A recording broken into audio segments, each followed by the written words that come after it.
திமுக முன்னாள் அமைச்சர் ஏவாவேலு லஞ்ச ஒழிப்புத்துறை விசாரணைக்கு நேரில் ஆஜராகியிருக்கிறார். முக்கிய செய்தியாக பார்த்து வருகிறோம்.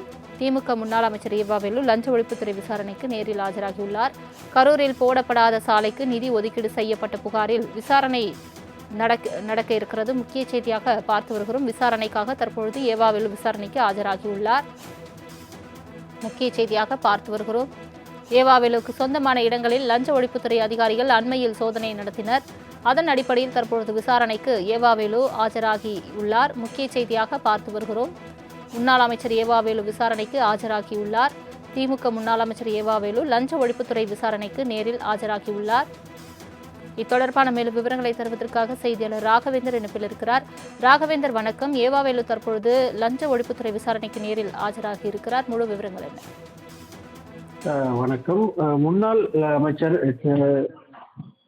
ஏவாவேலு சாலைகள் போடாமல் கிட்டத்தட்ட 3.28 கோடி ரூபாய் மோசடி செய்ததாக புகார் எழுப்பப்பட்டு கிட்டத்தட்ட அவர் உட்பட 11 பேர் மீது லஞ்ச ஒழிப்புத்துறையினர் வழக்கு பதிவு செய்திருந்தனர்.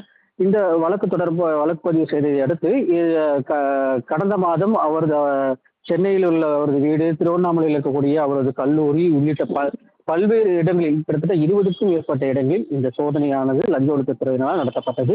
அப்போது பல்வேறு ஆவணங்கள் மற்றும் தொடர்பான இந்த வழக்கு தொடர்பான ஆவணங்கள் மற்றும் கணக்கை காட்டாத பணமும் கைப்பற்றப்பட்டன.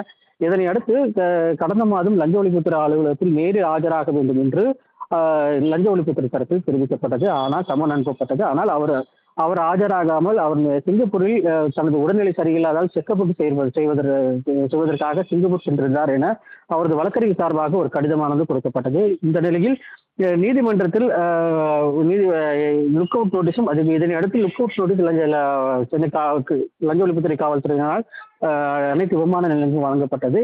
இதனை எதிர்த்து நீதிமன்றத்தில் வழக்கு தாக்கல் செய்திருந்தார் ஏவாவேலு. இந்த நிலையில் இன்று அவர் நேரில் ஆஜராக வேண்டும் என்று கூறப்பட்டது. அதன் அடிப்படையில் தற்போது லஞ்ச ஒழிப்புத்துறை அலுவலகத்தில் திமுக வழக்கறிஞர் பிரிவை சேர்ந்த சரவணன் உட்பட ஒரு வழக்கறிஞர்கள் உட்பட ஏவாவேலு தற்போது ஒரு 10 நிமிடத்திற்கு முன்பாக ஆஜராகியிருக்கிறார். அவர் பாஸ்கர் என்ற ஒரு அதிகாரி முன்னிலையில் இந்த ஆஜராகி இருப்பதாகவும் அவரிடம் விசாரணை நடத்தப்பட இருப்பதாகவும் தெரிவிக்கப்பட்டிருக்கு. கிட்டத்தட்ட 600 கேள்விகள் இது தொடர்பாக கேட்கப்பட இருப்பதாக லஞ்ச ஒழிப்புத்துறை தரப்பில் தெரிவிக்கப்பட்டிருக்கு. அதற்குண்டான கேள்விகளும் தற்போது தயாரான நிலையில் இருப்பதாகவும் லஞ்ச ஒழிப்புத்துறை தரப்பில் தெரிவிக்கப்பட்டிருக்கு. அது மட்டும் இல்லாமல் இந்த சாலைகள் போடாமல் தான் இந்த மோசடி செய்ததாக கூறப்பட்ட நிலையில் அதாவது சோதனை நடத்தப்பட்ட அன்றே இரவோடு இரவாக சாலை போட முற்பட்டதாகவும் ஒரு குற்றச்சாட்டு எழுந்தது. அது தொடர்பான புகைப்படங்களையும் தற்போது லஞ்ச ஒழிப்புத்துறையினர் வைத்திருக்கின்றனர். இது தொடர்பாக தற்போது லஞ்ச ஒழிப்புத்துறை அலுவலகத்தில் நேரில் ஆஜராகி இருக்கிறார். இன்று மாலை வரை அவருடைய விசாரணை நடத்தப்பட இருப்பதாகவும் அவர்கள் தரப்பில் தெரிவிக்கப்பட்டிருக்கு. இந்த விசாரணைக்கு ஆஜரான பின்புதான், அதாவது இவருடைய விசாரணை நடத்தப்பட்ட பின்புதான் அடுத்த கட்ட நடவடிக்கை கூற முடியும் என்று லஞ்ச ஒழிப்புத்துறை தரப்பில் தெரிவிக்கப்பட்டிருக்கு.